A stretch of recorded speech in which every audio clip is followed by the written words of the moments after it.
Salam saudaraku yang kekasih, salam sejahtera buat saudara-saudara kita berdoa.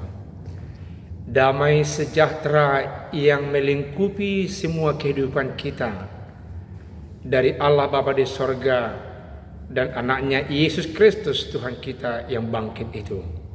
Amin. Firman Tuhan buat kita di minggu hari ini, minggu ke-10.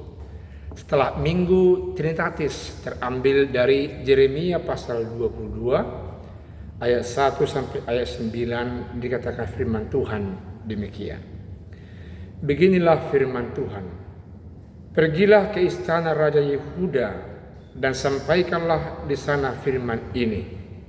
Katakanlah, dengarlah firman Tuhan, hai Raja Yehuda yang duduk di atas tahta Daud.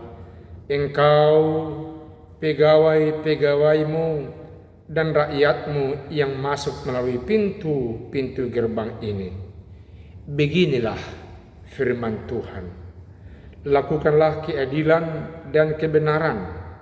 Lepaskanlah dari tangan pemerasnya orang yang dirampas haknya. Janganlah engkau menindas dan janganlah engkau memperlakukan orang asing, yatim dan janda dengan keras, dan janganlah engkau menumpahkan darah orang yang tak bersalah di tempat ini. Sebab jika kamu sungguh-sungguh melakukan semuanya itu, maka melalui pintu-pintu gerbang istana ini akan berarak masuk raja-raja yang akan duduk di atas tahta Daud dengan mengendarai kereta dan kuda. Mereka itu pegawai-pegawainya dan rakyatnya. Tetapi jika kamu tidak mendengarkan perkataan-perkataan ini, maka aku sudah bersumpah demi diriku, demikianlah firman Tuhan, bahwa istana ini akan menjadi reruntuhan. Sebab beginilah firman Tuhan mengenai keluarga Raja Yehuda. Engkau seperti Gilead bagiku, seperti puncak gunung Libanon. Namun pastilah aku akan membuat engkau menjadi padang gurun, menjadi kota yang tidak didiami orang. Aku akan menetapkan pemusnah terhadap engkau, masing-masing dengan senjatanya. Mereka akan menebang pohon aras pilihanmu dan mencampakkannya ke dalam api. Dan apabila banyak bangsa melewati kota ini, maka mereka akan berkata seorang kepada yang lain, mengapakah Tuhan melakukan seperti itu kepada kota yang besar ini? Orang akan menjawab, oleh karena mereka telah melupakan perjanjian Tuhan Allah mereka dan telah sujud menyembah kepada Allah lain dan beribadah kepadanya. Demikian firman Tuhan. Tema firman Tuhan dalam khotbah minggu ini adalah lakukan keadilan dan kebenaran. Lakukan keadilan dan kebenaran ini semacam perintah yang datang dari Allah kepada Yeremia. Dan Yeremia menyampaikan perintah itu kepada Raja Yehuda yang berada di istana. Saudaraku yang kekasih, itu perintah dari Allah kepada Yeremia agar Yeremia menyampaikan kepada Raja Yosia yang ketika itu raja yang berkuasa atas Israel Selatan. Mengapa ditekankan soal keadilan dan kebenaran? Karena di tengah-tengah kehidupan bangsa Israel di Israel Selatan marak kehidupan yang tidak mengenal keadilan dan kebenaran. Karena tidak berpegang lagi masyarakatnya kepada Allah Yahweh yang menegakkan keadilan dan kebenaran. Karena rajanya tidak lagi mementingkan soal keadilan dan kebenaran di tengah-tengah masyarakat. Dan agama mereka sudah bercampur baur menjadi agama yang sinkritis. Dikatakan dalam ayat 9, menyembah Allah-Allah lain. Bukan lagi Allah Yahweh, Allah yang berkuasa. Pertanyaannya, mengapa demikian? Kita mengingat bahwasanya Raja Josia yang terkenal dengan reformasi Josia yang menemukan kitab Ulangan di bait Allah ketika memperbaiki bait Allah, yang menekankan supaya mereka kembali kepada Allah Yahweh, menyembah kepada hanya satu Allah dan setia kepada Allah.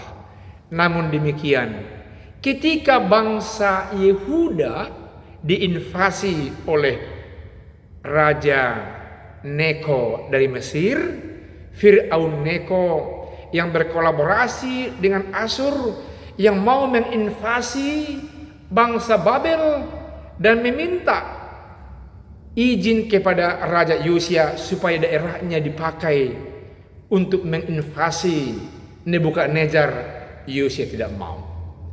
Oleh karena itu menjadi satu alasan memerangi Yehuda, dan Yosia kalah. Kekalahan itu ditandai dengan ditempatkannya Raja Yoyakim, pilihan Fir'aun Neko, memerintah di Israel Selatan. Serta merta perubahan terjadi, berorientasi kepada keinginan daripada negara raja yang berkuasa, yang membuat Yehuda menjadi negara vassal. Salah satu adalah membebaskan Allah lain masuk dan pengaruhnya disembah oleh orang-orang Yehuda. Keadaan kehidupan di tengah-tengah masyarakat terjadi penindasan kepada orang asing, kepada para janda, kepada yatim piatu, menumpahkan darah orang yang tidak bersalah. Dan itu yang dilihat oleh Nabi Yeremia, dan itu yang mau diperbaharui oleh Nabi Yeremia, dan itu yang ditekankan oleh Allah kepada Yeremia untuk diberitakan kepada raja yang ada di istana. Itu yang kelihatan dalam ayat 1 sampai ayat 3. Makanya diperlihatkan dalam ayat 4 sampai yang ayat ke-7, jikalau raja-raja yang sudah menyimpang dari reformasi Yosia awalnya dan tidak mau mengikuti perintah Allah lewat Nabi Yeremia, mereka akan menghadapi risiko. Istana akan runtuh, Yehuda seperti menjadi padang gurun yang sangat sepi. Oleh karena akan diratakan, mereka akan dibawa ke pembuangan, dan bait Allah akan menjadi rata, menetapkan bangsa-bangsa yang kuat seperti bangsa Mesir, bangsa Babel, menginvasi, menguasai, menyikat mereka habis dan membawa ke pembuangan. Dan itu yang terjadi. Tepatnya ketika Raja Yoyakim mati digantikan oleh anaknya Raja Yoyakin, datanglah Babel menguasai bangsa Yehuda. Tahun 597 pertama kali bangsa Israel diangkut ke pembuangan ke Babel. Tahu saudara yang kekasih, tahun berganti tahun hingga hampir tahun 586.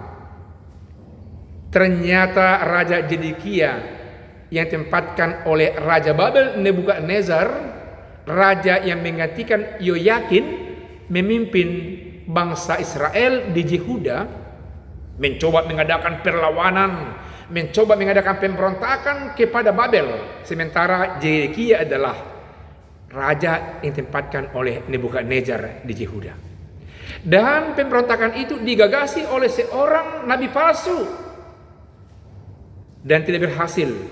Kilas baliknya saudaraku tahu, 586 sebelum Kristus, Nebukadnezar dari Babel menghabisi bait Allah, mengangkut orang-orang yang tersisa di Babel. Pembuangan kedua terjadi. Umat dan segala keahlian profesi yang ada di Yehuda diangkat, dibuang kembali ke Babel. Pembuangan yang kedua terjadi. Terjadilah apa yang dikatakan oleh firman Tuhan lewat Nabi Yeremia. Yehuda rata. Yehuda bagaikan padang gurun yang tidak ada penghuninya. Diolok-olok setiap bangsa yang lewat dari situ. Karena mereka dikatakan dalam ayat 8 dengan ayat 9. Tidak menyembah Allah lagi. Tidak beribadah kepada Allah lagi. Mereka beribadah kepada ilah-ilah lain. Dan itu penyebabnya mengapa bangsa-bangsa lain dibiarkan oleh Allah untuk menguasai mereka. Saudaraku yang kekasih, banyak pengganti Allah yang berkuasa di hati dan pikiran kita hingga kini.